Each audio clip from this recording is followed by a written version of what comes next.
Hey everybody, welcome to LezPod. You are here, my friends, because you believe in the LGBT community and the importance of sharing our individual stories to help impact one another. Our goal with the show is to introduce you to people and ideas that are going to help you actually execute on your dreams in the midst of learning how to believe in yourself. My name is Alexandria Friedlander, and I'm here to introduce you to the remarkable people who have helped shift the world we live in today. Today's guest is Dr. Marilyn Volker, educator in sexuality for the past 37 years, is a diplomat of the American Board of Sexology and an associate fellow of the American Academy of Clinical Sexologists. Dr. Volker helped establish the first gay, lesbian, bisexual, transgender youth group in Miami-Dade County in 1975, known now as Pridelines. Dr. Volker helped establish the Health Crisis Network, Florida's first community-based AIDS project, and has educated thousands over the past 20 years on HIV and AIDS nationwide. Help me thank and introduce Dr. Marilyn Volker to the show. Yay. Sign language for congratulations, Alexandra, for doing this. Please call me Marilyn. My pronouns are she and her, and I work with so many people who have opened their doors to invite me to learn about communities. So thank you. Oh, absolutely. Thank you so much for being on the show and taking your time. I really appreciate it. So there's so much to you, as I've read, there's, as I've read and watched, you're such an interesting human being who I think has really made an impact on the LGBT community. So I'd like to talk about that. I'd like to know, how Pridelines got started, and how the LGBT community kind of resonates with you overall. First of all, I am grateful to the LGBT community for opening the doors, inviting me in to learn a lot, because we have a really rainbow family. We have 4 kids, and I have to think about 13 grandkids and 2 great grandkids, and one of our daughters is bisexual and one of our granddaughters is lesbian, and 2 of our cousins are gay. And so we really have had a family that, as my father, the minister, and my mother, the minister's wife, now Dancing with Angels, taught us, we are to value. The operative word was value, not tolerate, not accept, value all. And that, to me, although I didn't even know those words at the time, that didn't just, I knew white, but not just cisgender, heterosexual. When they said all, I took it to mean all. And so that helped me a lot. And how did you, when they said that to you when you were a child, how did you decipher the difference between what all meant versus, different color, different gender? Like as a child, how did you identify what the broad word all meant? And unless they purposely pointed out, be accepting to Black people, to Asian people, to, all Indian people, to all people, how did you figure that out on your own? Well, although they said those words, all of our churches were white. I'd have to say that. And I was expected to date white men and to just be around, and I was around white people, straight people, but I didn't even know the word straight. I'm 75 years old, so we didn't even have words except put down words. So, but when they said we value all, I took it really to mean that. And so I took the goodness of that, but I think when it really came to resonate, the first time I was in junior high, they called it junior high, now they call it middle school. And we were in different places. I was born in Texas, and my father, we were like minister's kids. He had churches all over, and we were in Kentucky and Ohio and wherever. Okay, so, and the first middle school, now we'd say middle school, teacher I had was a Black Muslim. And I was like, wow, I'm sure he saw neophyte on my forehead. And he just said, "You're going to help me." And I go, "Oh, yes," because I knew white people well, you know. But so he introduced me to a whole range of people. And that's when my friends were Puerto Rican, African American, and a gay and lesbian friend. And I was like, wow, this is what we mean by all. And so for me, I think the biggest aha was in middle school of what it really meant to value all. That to me. And so I had great friends that were all in that rainbow as well. I love it. That's beautiful. Thank you for sharing that. So tell me a little bit about how Pridelines got started. I know that you met up with a group of 4 gentlemen or young boys. Yes. And that they were meeting in the 5 Bs, which I'd like you to tell us about. And the fact that I mean, you know, somebody very special to me wanted to, or was offered a position at Pridelines. Like Pridelines is a big deal today. You know, it provides opportunity for people in all different aspects. It's beautiful. So if you could please share with us how that, you know, came into fruition. Well, I have to give you a little background, and that's why I loved that you had your guest from FIU, because as a minister's kid, if you had a vagina in those days, you married a minister, which I did. And we were called the fringe clergy because we were involved with a lot of things, the Pedro Pan kids and the migrant farm workers. And we wanted to be involved with a lot of issues. And so we were. And so what happened is I was teaching deaf kids. If you see me sign, it's because that was my dream, was to teach deaf kids. And so I work with a lot of students with many, many varying abilities, including LGBT folks with varying abilities. So when I came down and they brought me words off bathroom walls, the deaf kids, I thought, you better know how to teach this. And so that's why my doctorate is in sexology. It was because of deaf students who brought me words off bathroom walls. But Wow. First jobs to get to Pridelines is that one of my first jobs, because I have to give credit to the LGBT community, is that it was at FIU. And they had an Institute on Sexism, and it was just Institute on Sexism at that time.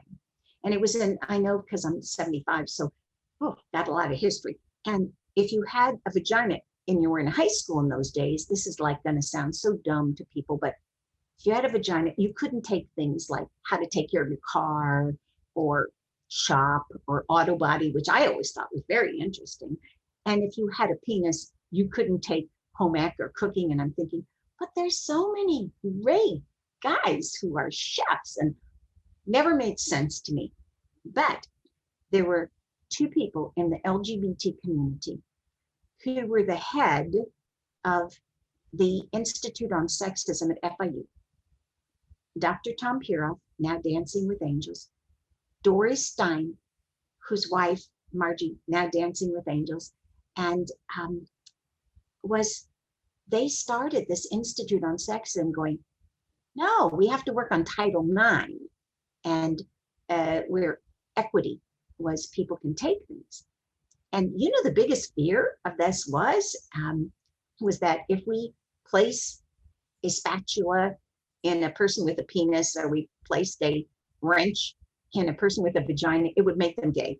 And I'm thinking like, whoa, and this is me, because I'm kind of a PIA person. Sometimes I go, oh, if that's it, man, I know who I want to give to wrenches. And if that was the easy way to make somebody gay, whoa, I got a lot of people I at least for a month. Anyway, I love so it.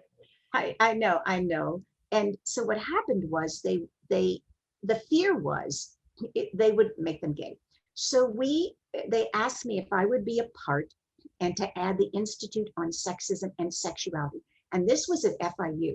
And I have to give them credit. And they have the most killer program, Prideline. And also at that point, this was in 1970s, they had the most killer gender program.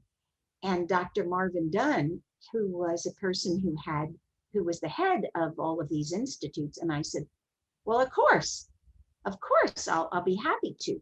And the community opened itself up. And I have to say, Alexandria, when you are invited, when I was invited to communities that said, come on in, learn about us, and also be a part of us, I was, wow. And so we went around the state talking about what was then homophobia. We didn't even have we had LG. We had no B at the time and no T, and forget all the QQIA things. We had none of that. It was just, and it was so interesting to see how fearful people were. And I was raised on don't be afraid, learn. That's what my parents taught me. Don't be afraid, learn. So I thought, I'm going to learn. And so we went all over the state. And so now I'm going to get to answer your question. So when we went, and people assumed I was lesbian, and I was fine. I didn't care what they thought. I still don't care what they think. I want them to value all people. And so the interesting part was we began to teach all over about sexism, sexuality, LGBT, well, and then we added T later. But when it moved from FIU, we began to do these workshops called Developing Positive, we couldn't even say LG at all. We called it self-esteem. That's what we called it. And so people came. And now I'm going to answer your question. So we moved it from FIU to Miami-Dade. And but I have to credit absolutely Tom Puroff and Dory Stein, because what shoulders we stand on, to be truthful. Then we get to Miami-Dade. Okay, and we're doing these workshops, and 4 young guys come up and they say, we want a place to meet. And they were 14, and my son is now 50 years old and is a counselor and with his own family. But I looked at them and they were 14. And where are you meeting? And they said, these 5 B's. And I'll never forget, Alexandria, never in my life.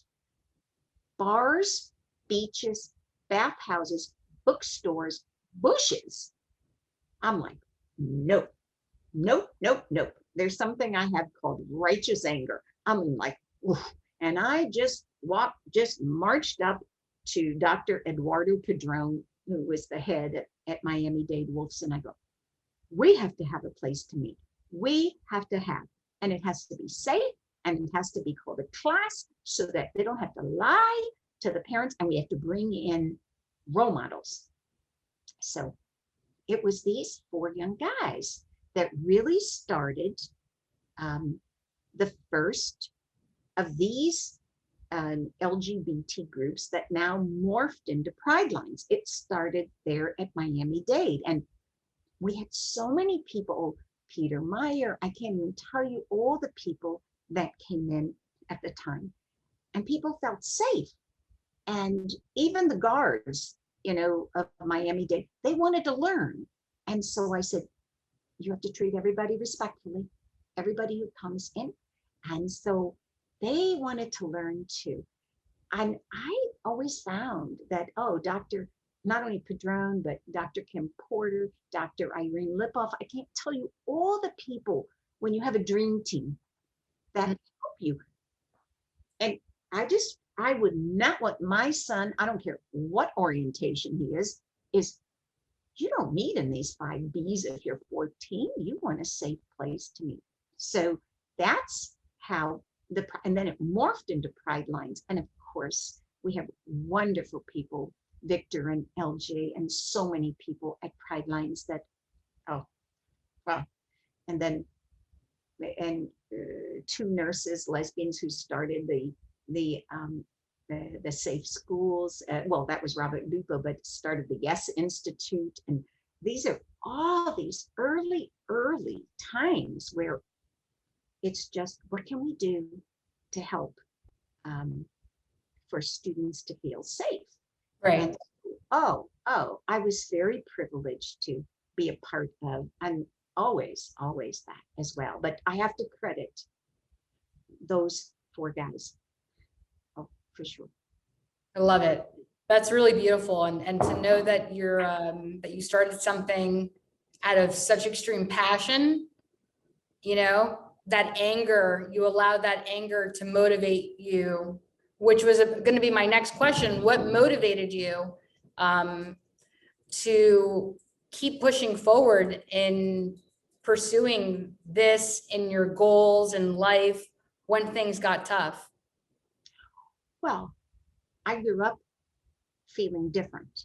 And I think that was I grew up as a minister's kid and nobody really wanted to be around me except I had a key to the church and I had access to communion wine. I have to tell you, this is like funny stories in those days. And like, oh yeah, for a while I was everybody's BFF because I had a key to the church where they could make out and have some communion wine. And my father was always like, who do you think is drinking the communion wine? Sign language. I don't know. But. And how old were you when you were doing that? Oh, it was probably, well, I taught Sunday school. I was in the choir. I had access to, so I was a teenager before they had their own cars, remember, and access to. So that part, I must have been about 14, 15. And I realized everybody loves me. Well, not really. They loved the access to the privacy of the church and the communion wine. So wine, sign language. So the interesting part was I felt different. And nobody really, I wasn't allowed to dance. It was called, oh gosh, I have to, vertical intercourse. I didn't even know what that meant at that time. I know what vertical meant, but really, holy cow. I wasn't allowed to date. And I really felt different. And a lot of people didn't want to, piss off the minister. Okay. But the interesting part was, so I was drawn to students who felt different. And so my friends in middle school, called junior high then, was, okay, an African-American, a Puerto Rican, a later who came out as a gay man, later as somebody who came out as a lesbian, but we didn't have those words. So, but we all felt different and I was drawn to that. So when you ask what my passion is when people feel different. I wanted to teach deaf kids, and so my undergraduate master's degree are in deaf education, special ed, and I work with many LGBT folks who have differences. That's who I'm really was drawn to, because I think I felt that as I could resonate with people who felt different. And then how did you cope? And how did you cope? So that to me is always been is been a sense of, if you value all, how do you walk your talk? And my mother told me, when you are out here as a leader, oh, you're going to get criticized. Get ready, get ready. And of course, I got criticized a lot. The hair, it was the go-go boots at that time, and the short, mini skirts, and that I wanted to wear. But she taught me a lot. If you really believe and you're standing way out here, you have to make it safe so people feel safe enough to come in. so I got really, taught in many, many interesting ways. And so when I feel passionate, it's about valuing all. I have to say, absolutely.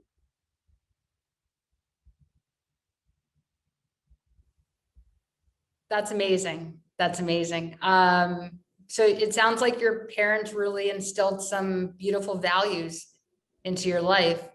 What would you say, aside from valuing and accepting all, some other values were? Well, it was about sexuality issues, because when I had two gay cousins that, although they said value all, walking your talk is different. That was some, and it's something that I ask people always now. Do you walk your talk? How do you walk your talk?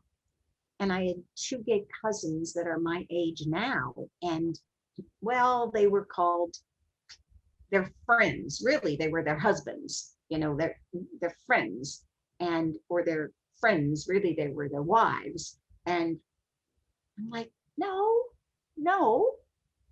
And if you walk your talk, and I was a pain in the ass kid who would ask things logically. I really do. Like, Daddy, if we value all people, how come our church looks so white?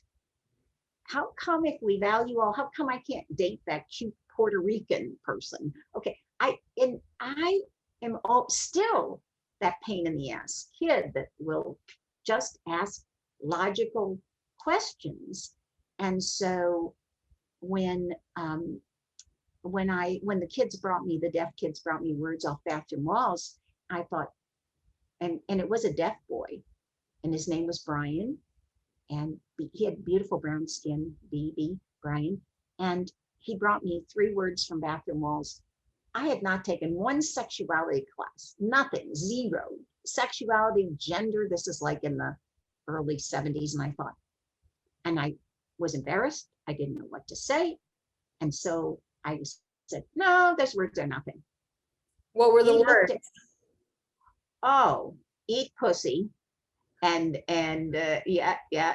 And I am like, one was about dick, something dick. And I was like, when you get embarrassed and you don't know what to say, I go, no, those words are nothing. But he was the same irascible. The word is irascible.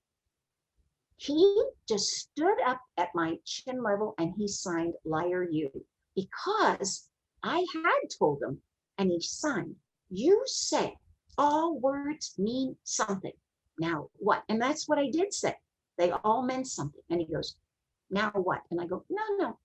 But the takeaway was, Alexander, he never brought me another word again. I broke his trust. And that's something that I feel passionate about. How do we break trust of people who can't be themselves, can't say their truth, can't say what's honest for them? And so I thought, oh no, Volker, you have to go and get more training. And that's when I went to San Francisco, back and forth 9 years, to get my doctorate in sexuality. Oh, I met a lot of people. And then when I was at Miami-Dade,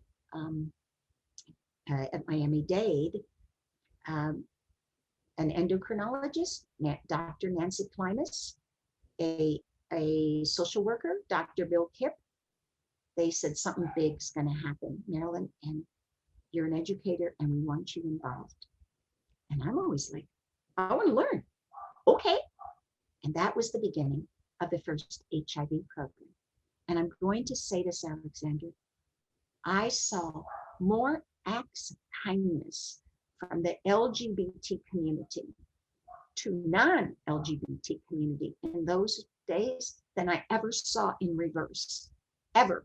I saw people walk their talk, and I really saw, wow, how people would discriminate if they were LGBT or they had HIV. And Dr. Sally Dodds, there were so many lesbian and gay men who were so demonstrating acts of kindness and helping to people to learn. So I got invited into communities in the LGBT community that I don't think I would have ever had I not been involved in all these wonderful first, I call them the firsts of that. But I also got to meet, holy cow, so many wonderful people. My favorite lesbians in the world, now dancing with angels, Del Martin and Phyllis Lyon. They were in San Francisco, and they started the first lesbian support group there. And I was like, wow, I want to know. And so, of course, we all got invited in, and they were together for so many years. And I was so blessed to be invited in. And that's really how I got to know so many people in the community as well. That's really beautiful.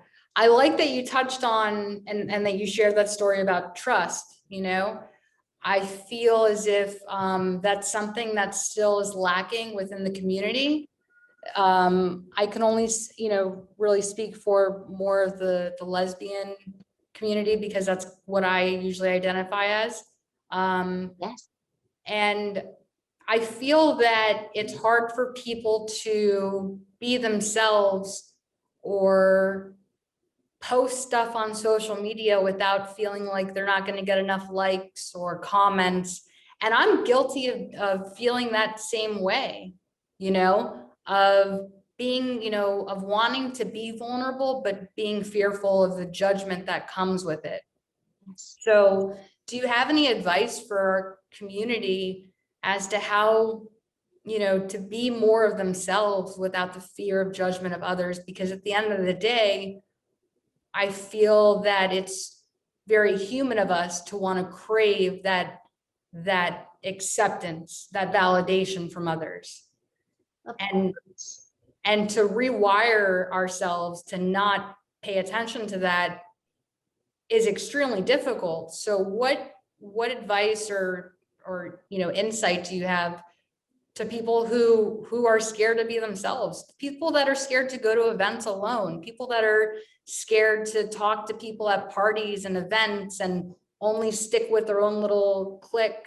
You're not going to evolve that way. You're not going to meet the people that are probably meant to really impact your life that way.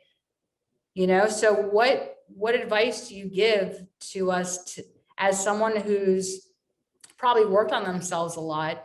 I'm 36. You've got some time on me, like lots of life exploration. What do you suggest? When I've learned from people, first of all, self-esteem is really important. Pretending to be something you're not takes so much energy. Absolutely, so much energy. And there's only one of you. So you be you, everybody else is taken. I think it's Dr. Seuss or somebody like that. But that to me is important for every child to grow up to learn, because I dealt also with people with a lot of differences, that I saw how people felt when they were different. I don't care if they had a visual impairment or they couldn't hear, or what we called autism, now we call neurologic differences. We didn't even have words like gender queer, and those queer, you didn't even call people queer. That was like a put down word when I was growing up, and it was taken back with pride.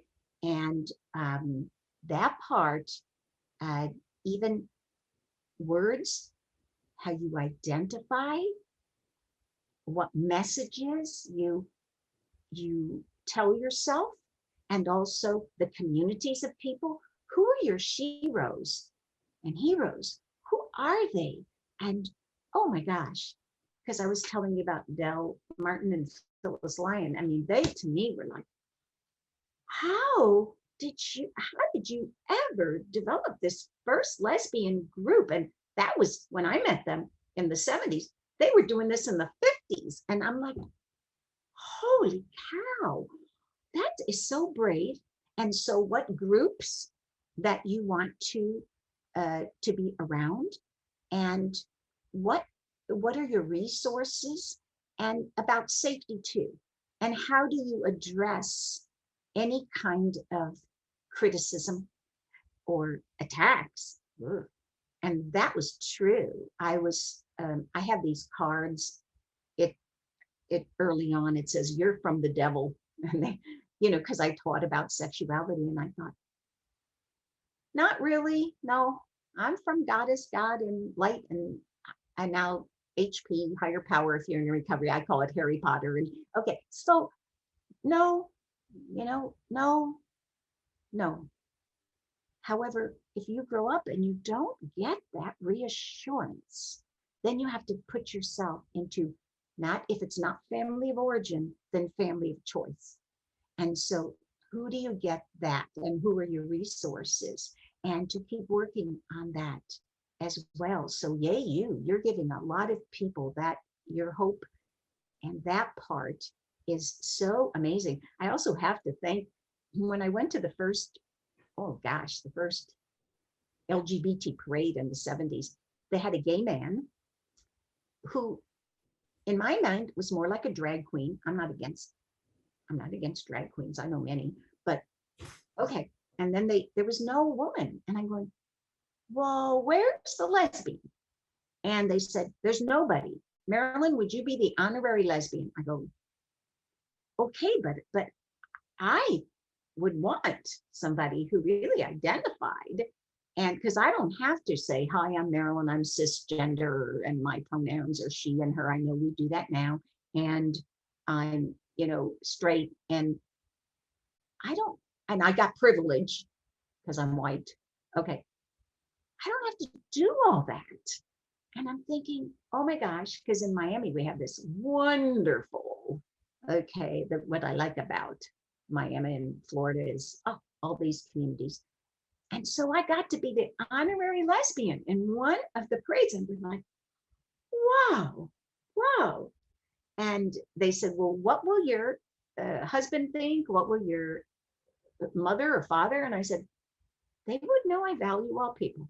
And that was what I just always said.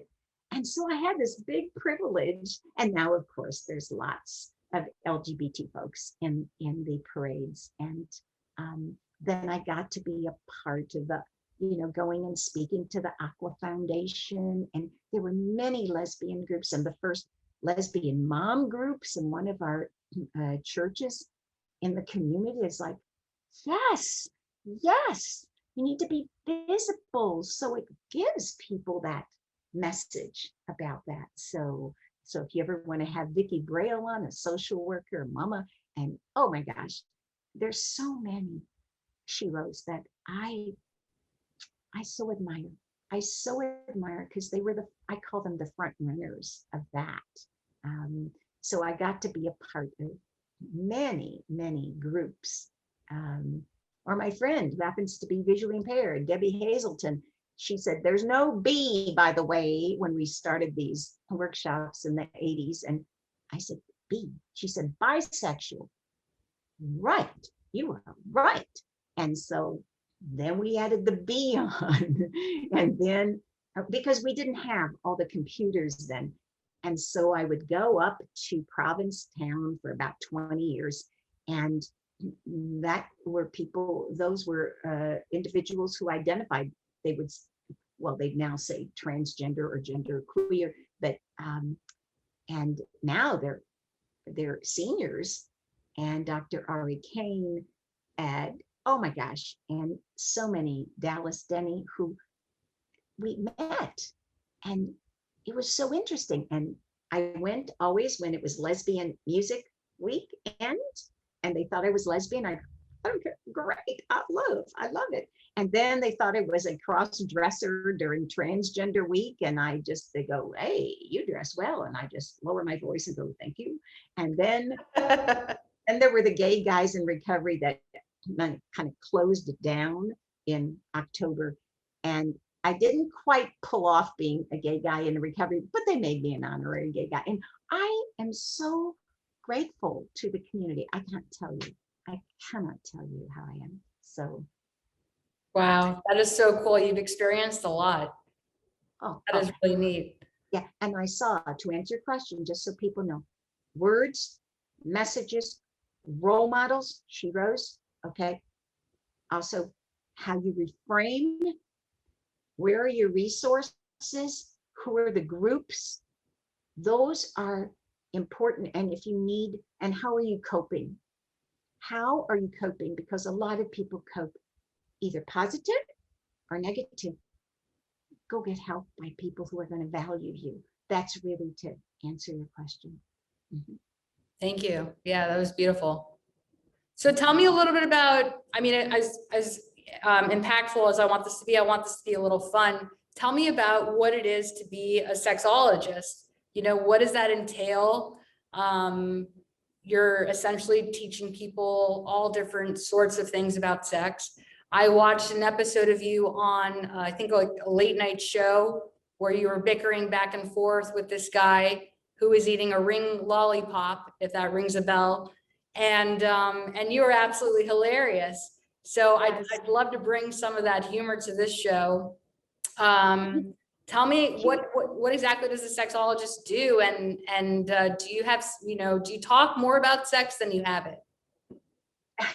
Thank you.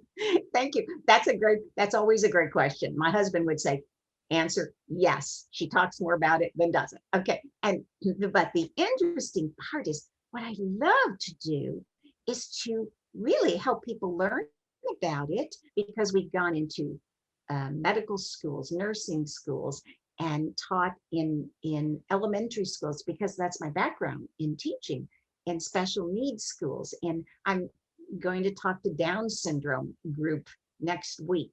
And I've talked to MS group and people with all kinds of diseases, diabetes and all cancers, and mamas in who are pregnant and then after pregnancy. And it's so interesting to see the questions that people still have, even with the computer there, and they still have, you know, and I always, when I'm in an inclusive, I can see the eyes in the students who I know identify in some way in the LGBT community, their eyes, or they like go, or yeah, yeah. And I'm like, oh my gosh, that's important to affirm. So every opportunity I get to teach, and some of it, and we have a training program under Dr. Carol Clark, and we have an ITCA group, International Transgender Certification Association, and we also certify people in sexology and in doctoral programs. So I'm on a lot of doctoral committees, and I've worked in a lot of, it's very exciting. It keeps me passionate to help people really find what they want to pass on and to help themselves, and also their sexuality affirmation. So, I get to, and also there's fun things, very fun things. Oh my gosh. I've been into many programs and bars and in clubs and I can't even tell you all of the places that are very fun. Like you saw, I think it probably was at the U of M with the guy in the lollipop. And so, oh no, we've had a lot of fun, because humor is also a way, it can't be always so serious. So humor is the way that a lot of people cope. Yes. And how you present it can be I call it infotainment. That's how I like to present. It's information and entertaining, and you gotta have that as well. I've also taught in the military, with people who are in deployment, and certainly there are LGBT folks in the military, no matter anybody who would like to deny or not deny in politics, but for sure. And then when they come back, and it was actually a lesbian nurse in one of my classes, and I always like the students to do projects they believe in. Don't write a boring paper. I will sign language boring, a hole in your nose. I don't want that. I want you to believe in something. Start something. You don't even have to finish it in class. Just do it. Start and be a part of it. And she was an Army nurse. And she said, you know, when the military folks go, we need to be helping them in relationships, and we want to be inclusive. She happened to be a lesbian, and we want to be inclusive. And I go, I'm in. That's great. And so even though I'm probably the biggest pacifist person, here I am with a lot of military folks. And so upbooting your relationships, and when they come back, rebooting. And we had all kinds of images.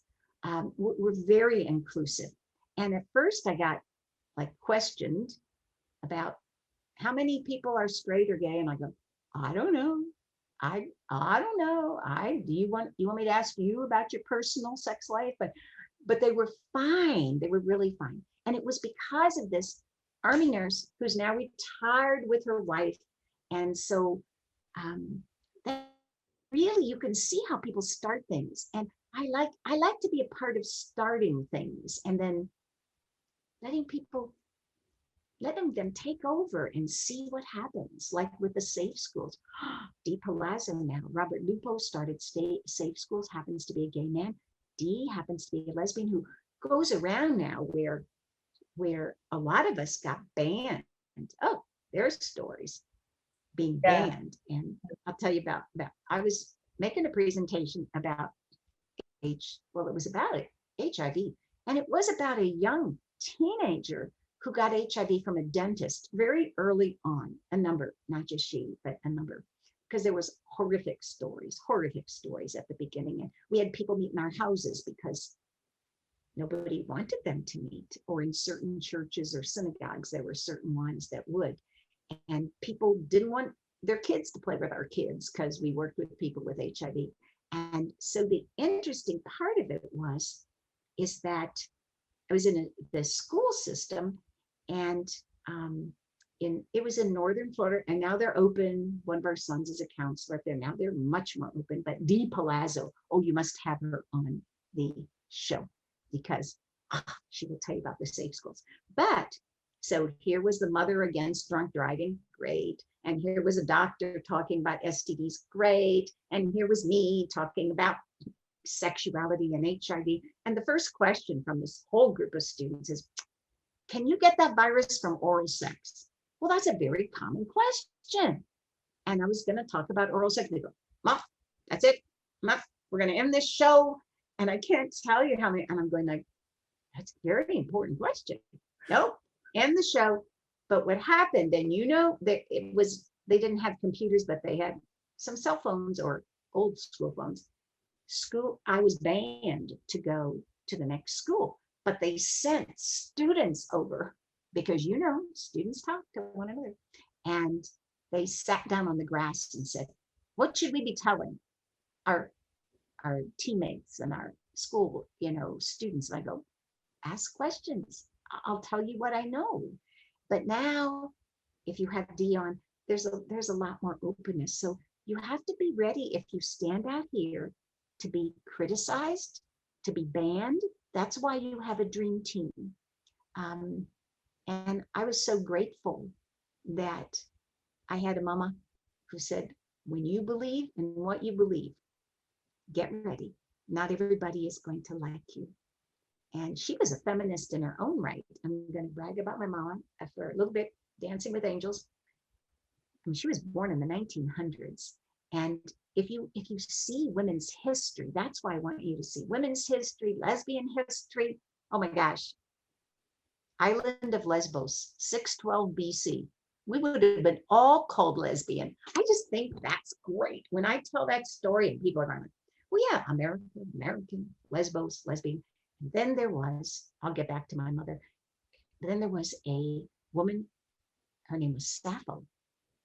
And she was married to a guy because in those days, Island of Lesbos, 612 BC. I mean, how many lesbians were out? Okay, how many people were out? So the interesting part is she wrote poetry to women.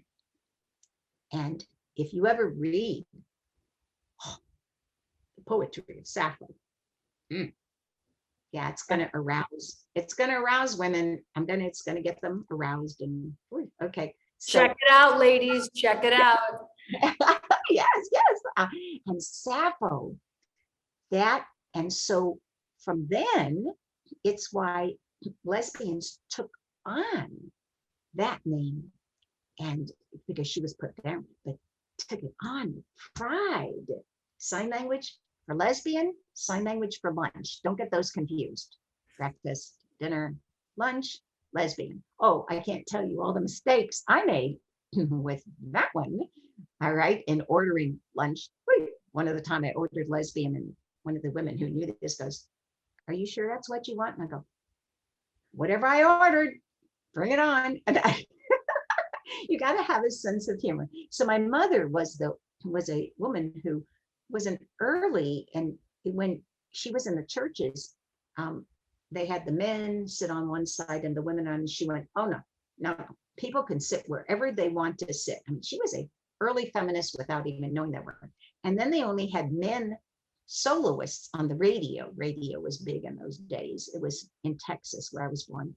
And she said, oh no, if you're given a gift, you need to be able to share your gift. And she was the first women soloist on one of those radio shows. And I'm like, Mama, you are a feminist and you are like paving the way for me for sure. But I saw so many wonderful heroes, and one of them was my mama.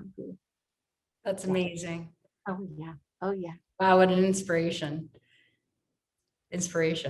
So do you have any advice or suggestions as to what would be a healthy sex life for a couple or for an individual that's by themselves when it comes to masturbation? Oh, masturbation. Well, masturbation, babies masturbate, and they can even have an orgasm, because an orgasm, this is sign language for scared right here. And if you put it down by your genitals, it's sign language for orgasm. So be careful where you put your hands. Okay, I know sign language. That's American Sign Language, by the way, because they're different sign languages. This is the only international sign. I love you. Yeah. And so the interesting part is that when you think about people, so get me back on track. You were asking me about, get me back on track, because I So could basically, go on what is considered a good sex life for somebody who is single? And then what is a good sex life for a couple? Like how many times should you be having sex a week? Well, it's so interesting because first of all, babies masturbate. They can have an orgasm. That's what I was on, but their brain doesn't sexualize it because orgasm is a muscle contraction caused by your autonomic nervous system. This is all medical. You burp, you cough, you sneeze, you pass gas, whoops. Okay, autonomic nervous system. Okay, but when you're in puberty, that's when you really can begin to, whoa. And when I ask people, by the way, when they had a first attraction, if somebody is straight and they said, oh, when I was in kindergarten or first grade, I had this crush on the opposite sex, nobody goes, no. But gay and lesbian people can have absolutely a same-sex crush, and then they realize what that is. I was just talking to someone today, and she said, I never realized, because my mother said, well, you could have same-sex friends. But she said, I'm realizing, oh no, this was somebody, big crush, not friends, some big crush. And so she said she would masturbate thinking of that young person. Okay. And so that part is, masturbation is very normal. Most people do it, not always, but hopefully in private. Okay. But once you learn about your orgasm, that's important for you to know about. because then you can pass it on, what you know, to someone else you're in a relationship with. And even if there's two women together, they could have differences of how their body responds, what arouses them in the brain, what kinds of touch. 5 types of touches, 5 types. Observational. Oh, how does this woman respond? How does that woman respond? Playful. Unless the playful resulted in abusive things. So I have to always ask about the history. Playful touch, nurturing touch. We call this body mapping. Body mapping. And to assume just because 2 women have vaginas that they will respond the same. No, there's a whole body mapping about that. And then there's sensuous of the senses, smells, words, visuals, okay, and tastes, and then sexual and sexual. So that part is, how does a woman have an orgasm, and how does she move into sex? And oh, Dr. Rosemary Bassan, whoa, she has a sex response cycle, knock your socks off. And she taught you could even enter sex in neutral. And then once you begin to do some of these 5 touches, arousal. And then once you find out the best way, orgasm. And hopefully you feel good after, unless there's something triggered. And so I always ask about if anything bad happened to you, physically, emotionally, sexually, because I wouldn't want you to get triggered. Okay. And so that part, I love working with people. I have a private practice, and so I love working with individuals and couples. And I like to ask to be very honorable, to see, and I want them to enjoy sex, for Pete's sake. Yes, sex. I think sex is very important. I think sex is very important, and it should be enjoyed and not something that we should be ashamed to discuss. So no. So to go on the second question, what would you say is a realistic and comfortable amount of times to have sex with your partner per week? What would be considered a healthy relationship when it comes to the sexual aspect that you specialize in? Well, I would say it's related to the other 7 types of intimacy. There's 8 types of intimacy, only 1 is sex. Okay, if a woman wants to just meet another woman, have sex, bye. Okay, that's fine. That's fine. I'm not against it. Happy hookups, that's fine. Okay. But that part is how about the affection in the relationship? Because that can, get, want to be close. Affection, social. What do we want to do together socially? I know COVID has been there, but what do we want to do socially? Who do we want to hang out with? Who do we enjoy? Where do we enjoy? Okay. I was working with a couple and they said, we just like nature. We just like to go on trips in our camper. And I go, great. And they feel close together. Okay. Affection, social, emotional. Can they tell their feelings? How do they communicate? That's very, very important. A lot of people say, well, women can communicate with women. And I go, depends on the background, depends on messages they got about communication and who do they trust. And so we got affection, social, emotional. Then we have intellectual. Oh, there are some women who've said to me, you got to get me between the ears before you get me between the legs, intellectual. And then we have a physical, which is not sex. It's doing things together. So I was working with a woman, she goes, I love kayaking. I belong to a kayaking group. And that's where okay, physical. And then there's spiritual, which could be religious. And I work with religious people. In fact, in Coral Gables, one of our really oldest churches is an open and affirming church. Lesbian minister, everybody welcomed. And I'm like, yeah, yes, if you're religious, you want to be as a part, or it could be spiritual. And then there is aesthetic, which is not about your butt. The teenagers call it the ass thing. It's sharing something beautiful, art, music, whatever. And then there's the sex part. So when you ask me, a lot of people can have sex, but not so much of the other 7 intimacies. It's called a depth of intimacy.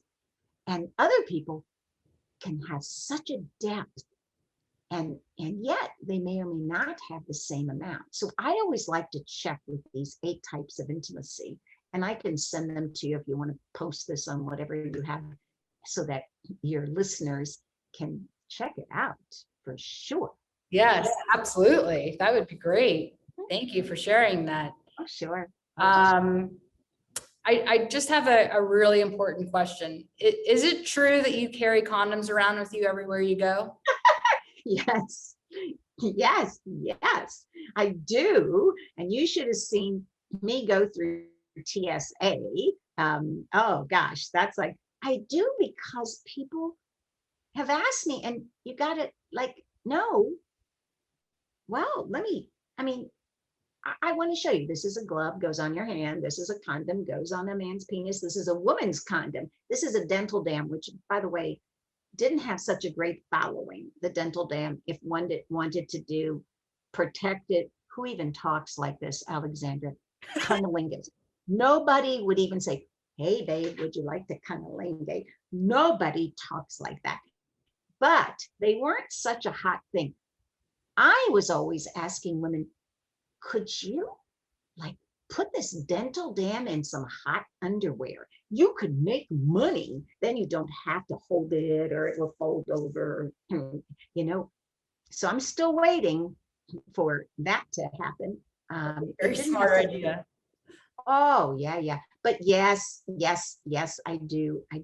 My kids are always like, Mom, don't bring those condoms out. Now they're okay because they're older, in their 60s and 50s and 40s, and the grandkids, some of them have kids. And so they're always going. And in my house, if you see my dining room table, I have stars, and I have a glass with condoms in it. And people are always going, I go, well, if you want, take them, but always check the expiration date. Just be sure of, oh yeah, for sure. I love it. And just before we end, because I don't want to take up too much of your time, what is the legacy that you'd like to leave behind? Oh, you're gonna make me cry. Because I would hope that in some way, not just me, but the dream team, I call it sign language for dream team, that I worked with, so many dream teams, would have helped people to feel safer, just to be who you are, to affirm who you are, to be in the world as the sheroes that oh my gosh, to be you, and to be that for young women and the young girls growing up. And as I said, we have a bisexual daughter, we have a lesbian granddaughter, we have 2 gay cousins. We have their pictures up with their spouses and partners just as much as you can see the mob behind me of the pictures. And we have our pictures, and we've always valued everybody. I would hope that it would help younger people not be so afraid. Find in their heart the safe places, and find the role models. I want to be like her. Not exactly, because you're not a clone, but I want to have her confidence. Oh, if I help to affirm people around their sexuality, and not to cope with, self-destruction. that to me, my life, it was, and it's been an extraordinary life. I have been blessed by, and I would say, most of all, people in the LGBT community, because people have opened the doors for me so that I learned a lot. People trusted me. Find people you trust. The legacy, if people trusted me, that's a gift. That's a gift for sure. And our family, that's a gift. So I would be so grateful about that. And I would want next generations to keep it going. Keep it going. And I trust that. Keep it going. Absolutely. And by the way, all these new words, genderqueer, and which I'm not against, those are going to be old school to my great grandchildren. They're going to come up with new words. And I hope I'm around to hear those new words, because every generation has those new words. So, and I'm really grateful for all of you who are visible. I want to thank you. Your visibility helps so many young lesbians. I can't even tell you, so many young, all the people that you have on your show, so many people who are gender variant or gender queer, whatever words they use, you're making it so visible for them. So this is sign language for them. Thank you. Thank you. And I would want everybody to be safe. This is sign for safe with the S, physically, emotionally, and sexually. I hope everybody enjoys sex, whatever. That for sure. And find somebody. Now, some people want to be single. Absolutely. And some people want to be coupled. I just want to also say a word about my husband and I decided we weren't going to get married right away because our daughter, one of our 4, and our granddaughter, one of our 13, didn't get choice. And we decided we wouldn't take privilege until we saw that they could get choice. And boy, did we get criticized for this, even when planning a child during that time. And I said, we have to walk our talk. That would be very hypocritical. So this part, what you're working on, what you're helping, is for people to have that choice and to see those role models. Thank you. You're a star. Sign language for a star. Thank you so much. You're a star. Thank you so much for being on the show. You're an incredible woman, incredible human being. And I'm just so utterly grateful for the opportunity to get to know you better. So thank you.